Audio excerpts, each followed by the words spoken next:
غوث پاک رضی اللہ تعالیٰ عنہ گویا گایا کرتا تھا، غوث اعظم منع کرتے، فرماتے طریقہ ٹھیک نہیں، بات چیز سے اور مخالفت کرنے لگ گیا۔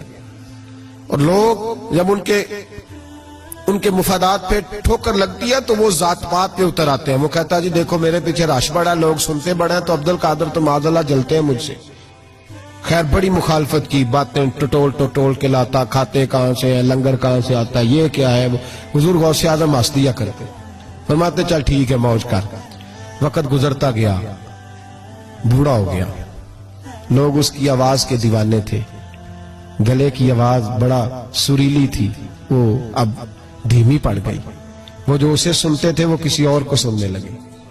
گھر میں بھی جب تک پیسے آتے تھے تب تک تو گھر میں بھی بڑی قدر تھی، اب جب گھر میں کچھ نہ دیا تو بچوں نے بھی نکال دیا۔ حالت یہ ہوئی کہ قبرستان جا کے بیٹھ گیا، مکھیاں بھنکتی ہیں، پہننے کو کپڑا کوئی نہیں، کھانے کو روٹی کوئی نہیں۔ میرے شیخ، میرے غوث اعظم اس گلی سے گزرے۔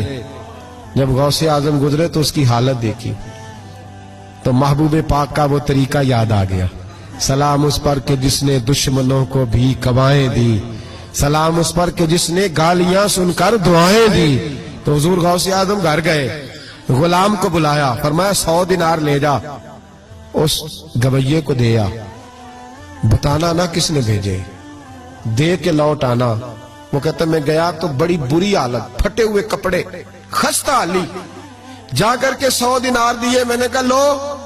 اس نے آنکھیں کھولی تو بڑھاپے سے بری حالت، بیماری، ذوف۔ کہنے لگا کس نے بھیجے؟ تو میں نے کہا مجھے پہنچانے کا حکم ہے، بتانے کا نہیں۔ تو کہتے اس کی آنکھوں میں آنسو آ گئے۔ کہنے لگا میں بھی سارے بغداد کو جانتا ہوں، مجھے پتا ہے اس حالت پہ اگر مجھ پہ کوئی کرم کر سکتا ہے تو وہ عبدالقادر جیلانی ہے، مجھے بھی پتا ہے، میں بھی جانتا ہوں اس حال میں گرے ہوئے کو تھامنا اگر کسی کا طریقہ ہے تو وہ غوث اعظم کا ہی ہے، وہی مجھ پہ کرم کر سکتے ہیں۔ کہتے میں خادم، کہتے میں دے کے آیا تو وہ میرے پیچھے پیچھے چلنے لگا۔ حضور غوث اعظم پڑھا رہے تھے تو سامنے آ کے کھڑا ہو گیا، نظر اٹھائی آپ نے، فرمایا میں کیا خدمت کر سکتا ہوں؟ چیخ ماری اس نے، رویا، قدموں میں گرا، لگا عبدالقادر تو میرے نبی کا سچا وارث ہے، تو سچا وارث ہے نبی پاک صلی اللہ علیہ وسلم کا۔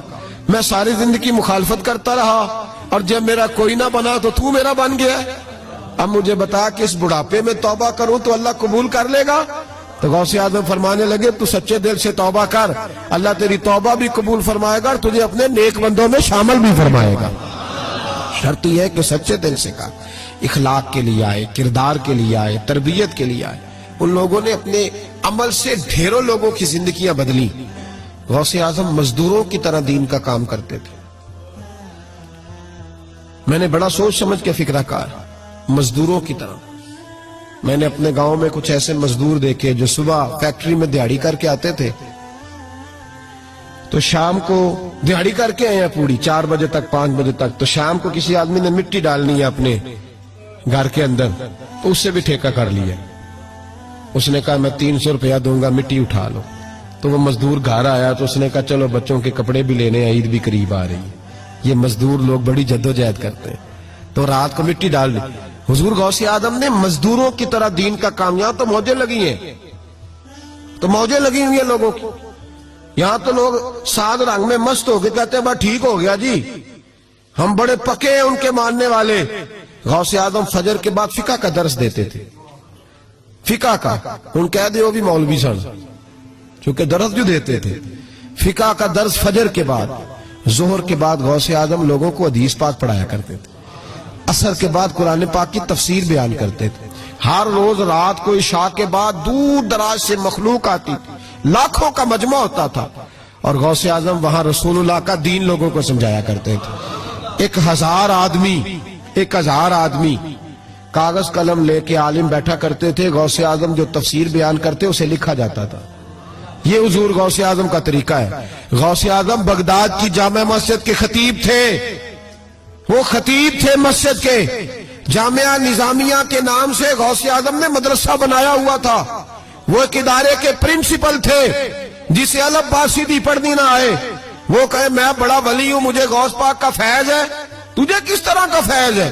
غوث اعظم کا فیض یہ آپ فرمایا کرتے جتنی جس کی زبان میں تاثیر زیادہ ہو سمجھو میرا فیض اسے زیادہ ملا ہوا ہے. آپ تقریر کرتے تھے, خطبہ دیتے تھے, روز رات کو بیٹھتے تھے. یہاں پیر صاحب کے پاس علم لدنی ہے, انہیں 8,000 دا مولوی رکھیا جمعہ پڑھان لے. میں کہا پیر صاحب کیوں نہیں پڑھان دے؟ کہندے وہ ہمارے پیر صاحب کے پاس علم لدنی ہے. میں کہا انہوں آمدہ ہی نہیں بچارے نے, علم لدنی ہوئے تو باہر بھی آوے ہودا. کن لوگوں کو ماننا شروع کر دیا قوم نے؟ کہتے ہیں مولوی اور ہوتا ہے صوفی تو صاحب کہہ دو مولوی پڑھا ہوتا ہے صوفی جاہل ہوتا ہے. یہ فرق کرو معاذ اللہ سمجھ میں آئے. کیا چکر ہے, کس طرف لوگ چلے گئے. حضور غوث اعظم رضی اللہ تعالیٰ عنہ 16 گھنٹے دین کا کام کرتے, 16 گھنٹے اتنا پڑھا پڑھایا. پھر بھی اگر کوئی بندہ آ گیا نا چل کے دور سے, مصر سے, یمن سے 15-20 بندے آ کر حضور محفل میں لیٹ ہو گئے تھے تو ہم آپ کی زیارت کے لیے آئے, تو غوث اعظم گھنٹہ ان کو بھی تقریر سناتے رہتے, انہیں بھی دین بتاتے. چلو دین کے کام میں آج اوور ٹائم ہی لگا لیتے ہیں, آج تھوڑا زیادہ مزدوری کر لیں. مزدوروں کی طرح کام کیا, 50 کے قریب کتابیں لکھی, لاکھوں لوگوں کا قبلہ درست کیا, ہزاروں یہودیوں اور عیسائیوں کو کلمہ پڑھایا. حضور غوث اعظم رضی اللہ تعالیٰ عنہ نے مجاہدین تیار کیے.